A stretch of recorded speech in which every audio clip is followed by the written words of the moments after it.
আমার ভিডিও ভালো লাগে অবশ্যই আমার চ্যানেলটাকে সাবস্ক্রাইব করে রাখবেন। দেখেন গরুগুলো যখন কাঁচা ঘাস পায় তখন কীভাবে মনোযোগ দিয়ে খায় একবার দেখুন।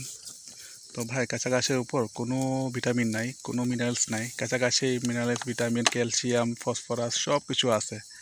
তো আপনাদের গাভীকে, বকনাকে, ষাঁড়কে বা যে কোনো গরু, ছাগল, মহিষ হোক প্রচুর কাঁচা ঘাস খাওয়াবেন। আপনারা দেখবেন পাহাড়ে, বনের অঞ্চলে, আফ্রিকার জঙ্গলে কিন্তু হরিণ বলেন, বাঘ, হরিণ, মহিষ বা যেগুলো প্রাণী যেগুলো ঘাস খায়, তারা কি ক্যালসিয়াম খায়, ভিটামিন খায়, কোনো ধরনের ইঞ্জেকশন খায়?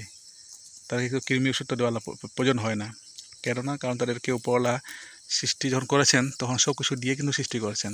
তো ঠিক সেভাবে একটা গাভীকে বা একটা গরুকে উপরওয়ালা যখন সৃষ্টি করেছেন তখন সব কিছু দিয়ে কিন্তু সৃষ্টি করেছেন।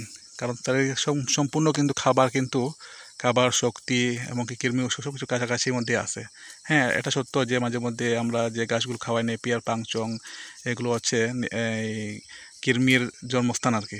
তো এই যে গাছগুলো দেখতে পাচ্ছেন, এগুলো কখনো কৃমির ওষুধ এখানে জন্মে না, কৃমি এখান থেকে জন্মে না। কারণটা কি? কারণ এগুলো প্রকৃতিক গাছে প্রচুর পরিমাণ এই মাটির যে অ্যাসিডটা থাকে সেটাতে এরা ধ্বংস হয়ে যায়, এবং রোদ যেটা উঠে আর কি, সেটাতে এগুলো ধ্বংস হয়ে যায়, কৃমিগুলো আর কি।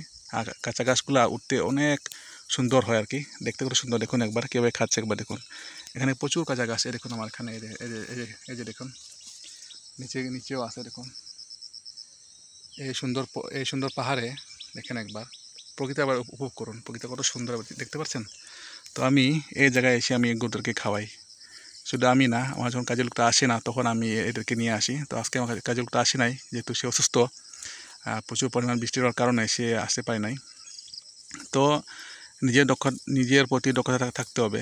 কাজের লোকের উপরে নির্ভরশীল করবেন না, কারণ করলে কিন্তু আপনি বিপদ ডেকে আনবেন। কারণ খামার কোনোদিন কাজের লোকের উপর কোনোদিন নির্ভর করা ঠিক না। তো আপনারা দেখতে পাচ্ছেন এরা খাচ্ছে কিন্তু, এখানে বাছুরটা দেখেন। তো কাঁচা ঘাসের কোনো বিকল্প নাই। আপনি খের খাওয়াতে পারেন, দানাদার খাওয়াতে পারেন, কিন্তু ভাই কাঁচা ঘাস যদি না থাকে না ভাই, তাহলে আপনার খামার কিন্তু পুরোপুরি ব্যথায় যাবে। আমার যে গরুগুলা আমি যেগুলো বিক্রি করি কুরবানির সময়, যে কোনো সময়, সেগুলো কাটার পরে এত লাল থাকে, বিশ্বাস করবেন না ভাই, মানে যারা দেখে তারা মুগ্ধ হয়ে যায়। কারণ কি, আমি শুধু কাঁচা ঘাস খাওয়াই। দেখেন কীভাবে খাচ্ছে একবার দেখুন, দেখেছেন? দেখেন। তো কাঁচা ঘাসে প্রচুর পরিমাণ ভিটামিন থাকে, মিনারেলস, ক্যালসিয়াম থাকে। তো আমার ভিডিও ভালো লাগে অবশ্যই আমার চ্যানেলটাকে সাবস্ক্রাইব করে রাখবেন। আর ভিডিও ভালো লাগে অবশ্যই কমেন্ট করে জানাবেন যে দেখতে কেমন লাগছে বা কোথা থেকে দেখছেন।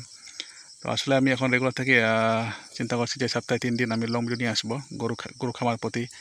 আমার যেহেতু পেটস অ্যানিমেলস, গরু, ছাগল, বিড়া যা আছে সব কিছু নিয়েই তো ভ্যারাইটিস পাবেন আপনারা। তো যেহেতু আমি কাঁচা ঘাস নিয়ে কথা বলছি, দেখেন কাঁচা ঘাসের কোনো বিকল্প নাই। দেখেন, দেখছেন? এগুলোতে প্রচুর পরিমাণ কাঁচা ঘাস। এখানে গরুগুলা খেয়ে শেষ করতে পারবে না, তারপরেও এরা খাচ্ছে নাকি, তারা খুঁজে আর খাবার। দেখেন। তো খামারে আপনাদের নিজের খামার থাকলে নিজের দক্ষতা থাকতে হবে, অবশ্যই থাকতে হবে, তা না ছাড়া আপনি গরু খামার করতে পারবেন না। তো কাঁচা ঘাসের পর কোনো বিকল্প নাই, কাঁচা ঘাস আপনাকে খাওয়াতে হবে। এরকম বাছুরটা মাত্র 25 দিন হয়েছে, এখন 1 মাস হয় নাই। তো তাজা দেখতে পাচ্ছেন, কারণ তার মাটা কাঁচা ঘাস খায়, প্রচুর খায়, আর দুধটাও কিন্তু পুরো ন্যাচারাল দেয়। কোনো দানার খাবার, গুঁড়া টুরা বা খেরগুলা দিয়ে না। কাঁচা ঘাসের শক্তি, কাঁচা ঘাস শক্তি আবার দেখুন। মাত্র 25 দিনে বাছুর, রোদ বৃষ্টি পুড়ে তারপরে আমি এখানে নিয়ে আসছি। তো সবাইকে ভালো থাকবেন, সবাই ধন্যবাদ।